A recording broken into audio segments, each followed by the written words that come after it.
Hi there, and welcome back to another episode at Station Road.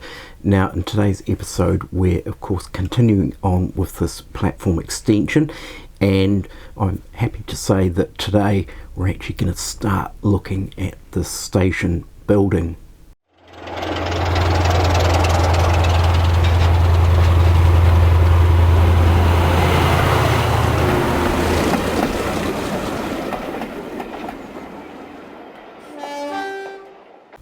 So, as you know, the station building is going to be based on Law and Gill's railway station. They are renovating the old station renovation. So we're working in conjunction with each other for the construction of two replicas, one for my layout and of course one to sit pride of place in their home, obviously once they've finished renovating it.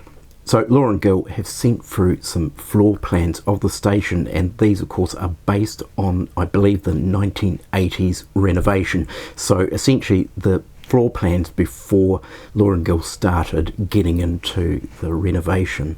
So with these plans, it was a case of getting into some rather head-scratching research as to figuring out how the station used to be. So this is when it was originally built.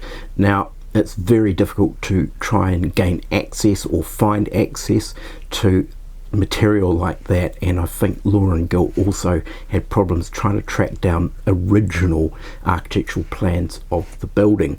So in today's episode, what we're looking at is some other plans of station buildings, so plans of station buildings elsewhere in the UK, and making a note of the types of rooms and their sort of arrangement and layout, and doing a bit of a comparison between that and the current plan of the station that we're building.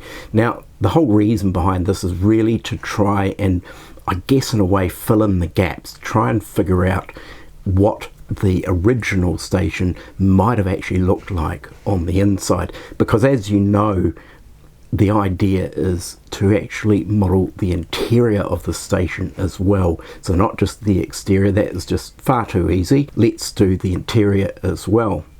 So at the end of the video, of course, I make my own conclusions about how the original station plan might have been. Now, this is not to say that this is exactly how it would have been, but it's based on my best guess. So we take a look at that, and then of course I place this on the layout next to the platforms and actually have a look at the floor plan or the footprint of the building in relation to its surrounding area and how well it fits in.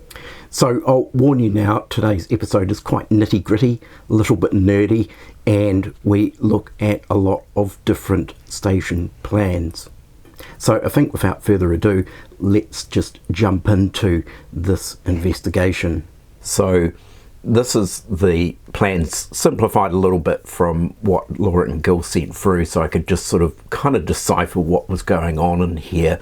And of course they're labelled to what the rooms, their purposes currently are. So from this, it's actually probably really quite difficult to sort of figure out what it would have been like, what these rooms would have been, what rooms wouldn't have actually been there at all, and where the walls might have been, because my understanding probably is that some of these walls, or there were walls that were there, and then there's walls that have been added and walls that have been taken away, and I think it's quite sort of tricky to judge from this plan what might have been going on. So I jumped back through some of Law and Gill's footage, and actually particularly of interest was the footage where they started ripping out the upstairs area and ripping out the false ceiling that had been added, and of course that could give you a rough idea where some of the walls originally were and things like that. There was one particular episode, of course, where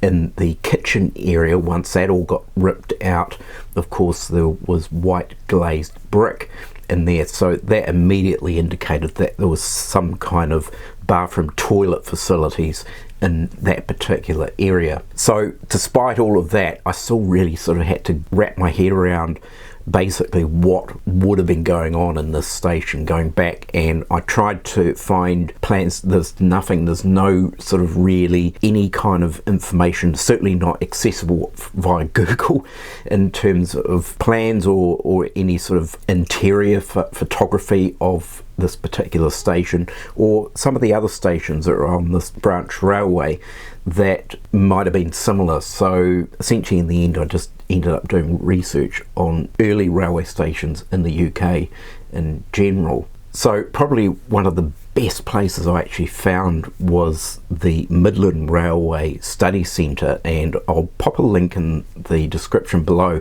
and they had an immense wealth of architects' drawings, engineers' drawings, and all sorts of stuff. It's actually a really brilliant place to go to get sort of detailed drawings and plans of railway infrastructure. Now, admittedly, as far as I'm aware, all the station plans that I actually found are all Midland-based railway stations, so nothing really quite like what we've got for the station I'm building, but at least it gives me an idea of maybe what rooms may have been in the station by comparing it with other stations and what rooms they had. So in this station here, for example, we've got on the left hand side we've got a ladies waiting room and a lavatory, a toilet there, and then next to that there is a second class ladies waiting room with also a toilet, and then right at the end there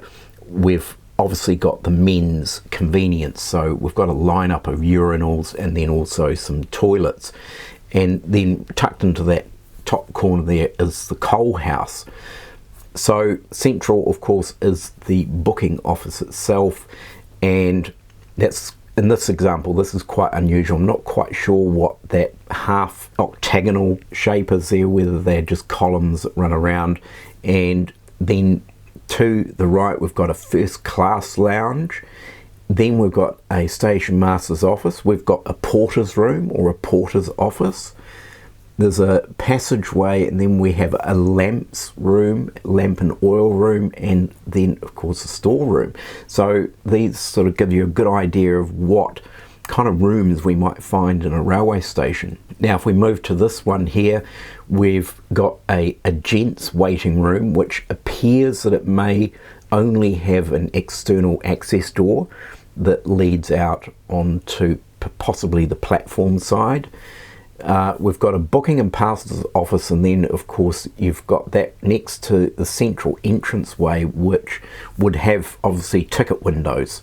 We've also got a lamps and porter's room, there's a general waiting room, then we've got some men's toilets, which of course are also externally accessed, they're not actually accessed via internal doorway. We've got a coals room, there's a scullery. I don't know why there's a living room in here. Maybe this is part of the station master's living quarters. Then we've got a ladies waiting room. So there's various other rooms in there as well. There seems to be like there's two coals rooms in there. Now if we move over to our next example, once again we've got a porters and lamps room. Now the porter and lamps room, they often seem combined, and then we've got just what is labelled office, but that would be the ticket office, because I can see there's a little wee ticket window there.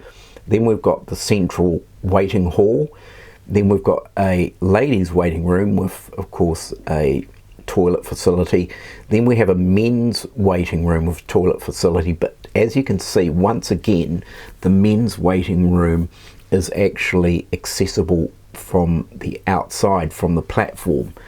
And then right at the end we have the men's toilets, and the interesting thing is that the men's toilets, the urinals and that, there is no access between the men's waiting room and the men's toilets. So I'm not quite sure what the story is with that. Why is that like that? The interesting thing about this plan is it's kind of a little bit similar to the station that we're modelling, because as you can see we've got the main doors that come out onto the platform, and you've got this sort of alcove area, and then you've got two doors that access the platform as well. So it's interesting in that respect that there's some similarities with this station plan. So if we move on to this one here, once again we've got some common features. We've got a porter's room, we have a men's gents toilets, and it's externally accessed. You can't access the men's toilets through an internal door. We've got a ladies' room which is accessible through an internal door. So we also have a booking office. Interestingly, here we have a station master's house, so that's sort of smack in the middle, which I'm imagining this is the ground floor. There'll probably be a second story there. And then once again we've got a gents waiting room and gents toilets, and they're externally accessed, as seems to be the common theme. So moving on to this station here, and once again there's a little bit of difference going on here. So down on the bottom right corner you've got the urinals and externally accessed gents toilets. We've got a lamp room, then we've got a Coles room, then we've got our lobby. We'll go through to the general waiting area, which is there. That accesses into actually a second class ladies waiting room, into a lobby that goes into the toilets. And then we also have a ladies first class waiting room, which I think has access to the platform and then has its own toilets as well. We have a booking office and ticket window, and then we have a gentleman's first class waiting room. But notice that the gentleman's first class waiting room has no toilet facilities, so I'm not quite sure what the story is with that. So if we now look at this particular station building, and once again some more common themes here. So there's a ladies waiting room, but interestingly it appears that that is actually an external access waiting room, so that's quite unusual. We've got a porter's room, then we have the men's toilets, which is externally accessed. We've got a Coles room, and what else have we got? The booking office, which seems to have a ticket window. So once again there's some peculiarities going on. Now if we take a look at this one here, we've got gentleman's waiting room, and actually I think this is actually the same as one of the other ones I was looking at by the looks of it. It looks similar to this one here, doesn't it? So stations were often replicated. The same plan was used for stations on the same stretch of line. In, for example, the station I'm modelling, there was originally two other stations that were identical. They've since been demolished.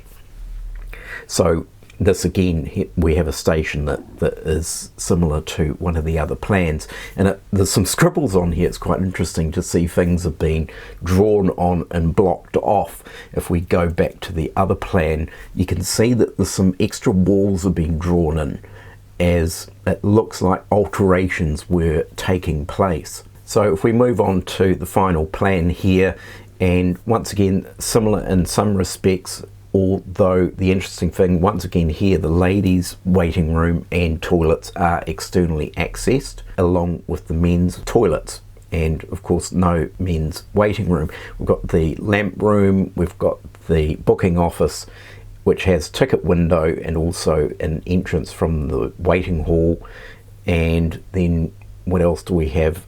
I think that's pretty much it. It's quite a simple plan. So based on the research of all those other stations that I looked at and the types of rooms that were included in a sort of standard station design, albeit all sorts of different layouts and different proportions and things like that, combine that with looking at this plan as it currently stands, and also some discoveries that Law and Guild actually found during their demolition of the interior of their station, and finding, for example, the white glazed tiles and other aspects like that, which gave them the indication that rooms were different and walls were actually in different places. So based on that, this is what I suspect possibly the original station plan looked like. Now, in one of Laura and Gil's videos where they actually discover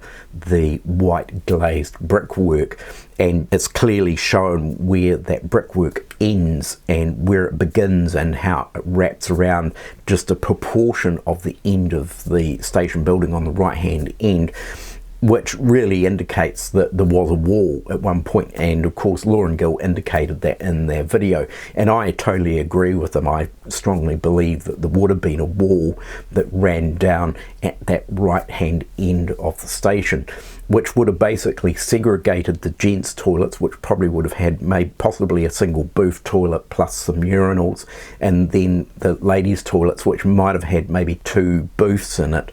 So the question is, though, is what happens with the other rooms? Now, I think it's pretty obvious really that next to the pavement on the street side, the ladies' waiting room and the ladies' toilets, I think that we can safely say that would be where they were, because it's internal access, and the most common theme seems to be that ladies' waiting rooms are internal access. The men's toilets were commonly seen as external access, so there was no way to get to the gents' toilets from inside the building. You had to go outside to those. So I'm going on the basis, I honestly think that there was no door, that it was a solid wall between where I've indicated the gents' waiting room and the gents' toilets. Now that brings into question whether that room next to the gents' toilets was actually a gents' waiting room. Now it could have been, because there is an example of a station where there's a gents' waiting room by itself and the gents' toilet's actually at the other end of the station and it's external access. So there is a potential that it could have been a gents' waiting room with no internal access. The gentlemen, if they needed to go to the throne, they had to walk outside the station and around the corner to get to the toilet. My other thought is that, was it a porter's office or possibly a parcels office? Although in some examples the booking office also doubled as the parcels office, so that's another possible idea. Or was it the station master's office with the external access? Although I do believe that the left hand end, and this is something that Laura and Gil strongly suggest, is that the station master's office, of course, is at the top left corner where there's platform access and also access into the booking hall. There may have even actually been a door between the booking office and the station master's office. In a matter of fact, there may not have been a door between the station master's office and the booking hall.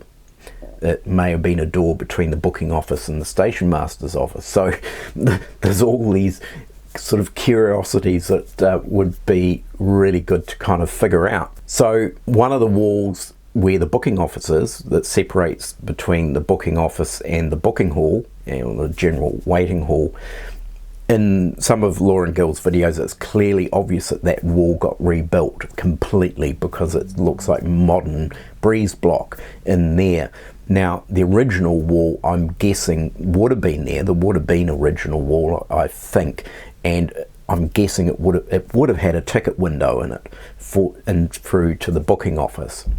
So it makes me wonder whether the ticket window was where it is, and I suspect possibly it wouldn't have been. I almost feel that the ticket window would actually be where the door is, and that door would be maybe towards one end. So there's other aspects to it. It would be really sort of good to sort of try and figure out which way around that might have been. But at the moment that's the way I've got it, because that's where the current door is. But if the whole wall got replaced, then we don't know for sure where that door would have been. So of course, also looking at the outbuilding, of course, which also got extended, but the original brick outbuilding that would have been part of the station complex, I'm thinking maybe that was the coals or lamps rooms, because I don't know whether there's anywhere in the station building itself that would have been. So my assumption maybe is that they were one was a Coles room and the other was a lamps room.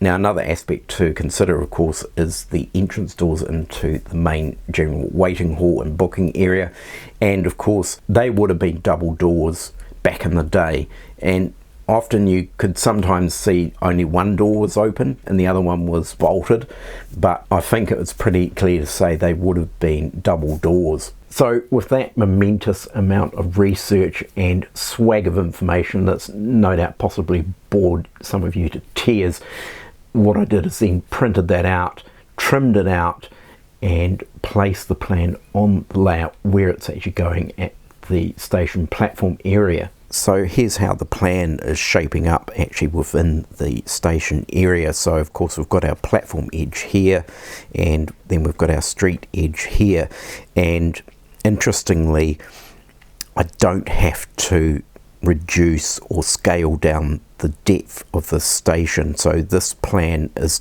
exactly as the station is at 1:76 scale, even with the edge of the current sort of pavement or path that's at the front of the station.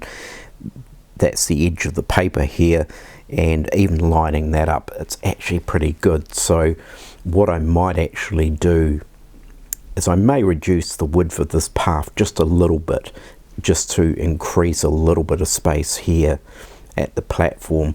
What's going to happen here, of course, is in its original condition there was a canopy that ran, I think actually, well, it stuck out beyond the station, and I think it ran the width from edge to edge here, and that may line up with the platform edge. Now obviously in the original station, the station building is set quite a way back from the platform edge, and there's a bit of open space out the front. They certainly gave a generous amount of room for the platform. So in the situation here on the station road layout, I think really the canopy is going to be lining up actually or close to the edge of the platform. So of course down here we've got the outbuilding, and of course currently now it's been extended, but back when the station was built it just would have been the small brick component for there. And as I mentioned, was it for Coles or was it a lamp room or both or something like that back in the day?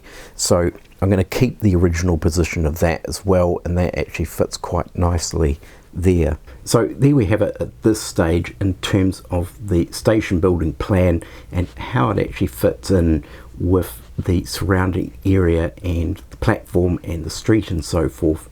Now, one of the things I'm hoping this episode might do is that it might spark some memories, or possibly even some old resources that you, the viewer, might actually have about the station or the two other stations that are actually on this abandoned railway. Now, for a lot of you probably worked it out and know where the station is, know which particular station it is, and also the line. Now, I will say it is of course the old Barry Railway that of course went down to Barry Island, and I know that a lot of you probably know the station. Now, I have agreed, of course, with Laura and Gil not to sort of really point out where this is, because I do worry that I don't want people ending up knocking on their door through me spilling the beans.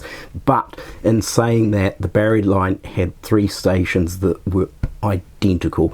All of them were identical in the same way. Now, does anyone out there have any resources or even memories of these stations, maybe as a child walking through into the booking hall or walking out onto the platform? Things like that would be absolutely fascinating to learn about, even old photography, things like that. If anyone sort of got those kind of resources, then please do leave your comments below, because I can get in touch with you and provide an email address that you can send through any material you might potentially have So I think obviously the next step is to actually just build a very, very basic rough mock-up. So okay, we have the footprint, the plan of the building, but it would be good to actually see the general kind of shape and height of it, the roof line and things like that. So the next step for me is to actually sort of work out the height of the building, because as far as I'm aware, haven't been able to find any form of elevation plan, so we only have that floor plan. I do know the size, the footprint of that floor plan, so we do have accurate measurements of the floor areas and the outside areas of the building, but unfortunately height wise I've got to do a little bit of guesswork, and of course that is based on the brickwork and the stonework, which of course Laura and Gil photographed and took measurements for me. So based on that I can work out approximate heights, which will be good enough in the meantime in terms of just building a very quick cardboard mock-up and just seeing how it looks proportionally with the height and surrounding heights of other buildings within that area.